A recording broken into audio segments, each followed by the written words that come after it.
समय पाए फल होत है, समय पाए झरि जाए। सदा रहे नहीं एक सो, क्यों रहीम पछताए। पेड़ पर कोई समय आता है कि फल भर जाता है, कोई समय ऐसा हो जाता है कि सारा फल झड़ जाता है। कोई समय आता है कि हरे हरे पत्ते निकल आते हैं बसंत ऋतु में, और कोई समय ऐसा आता है ग्रीष्म में सारे पत्ते झड़ जाते हैं। ये पतझड़ और बसंत, ये फल और फल से रहित होना, ये चलता रहता है। एक समान सुख दुख में रहना चाहिए हमें, पछताना या रोना नहीं चाहिए। पछताने रोने से क्या होगा, ये तो प्रकृति का नियम है।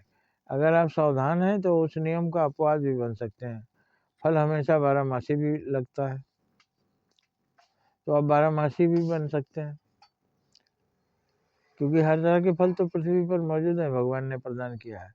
कोई समय पर फलता है, कोई 12 महीने फलता है। किसी में पतझड़ होता है, किसी में हमेशा हरियाली रहती है।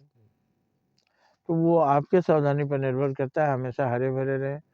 आप बड़ों को प्रणाम करते हैं तो हमेशा वो आशीर्वाद देते हैं, सुखी रहो, संपन्न रहो, खुश रहो,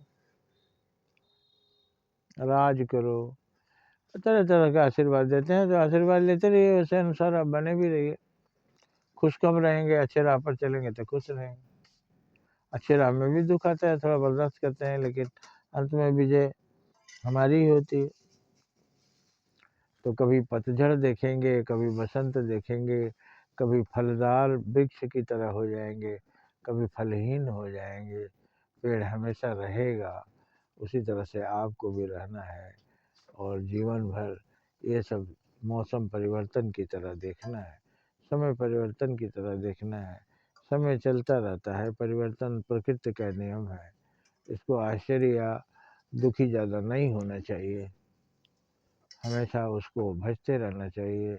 उसकी कृपा रहेगी तो इन सारे पतझड़ और बसंत का और फल और फलहीनता का कोई भी तकलीफ आपको नहीं होगा।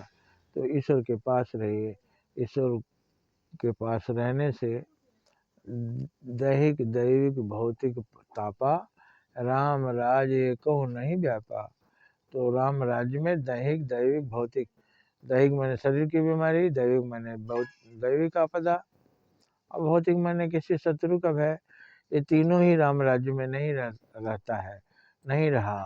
तो हम जब राममय हो जाएंगे तो हम हमेशा राम राज्य में रहेंगे, और राम राज्य में कोई भी तरह का दुख नहीं होता।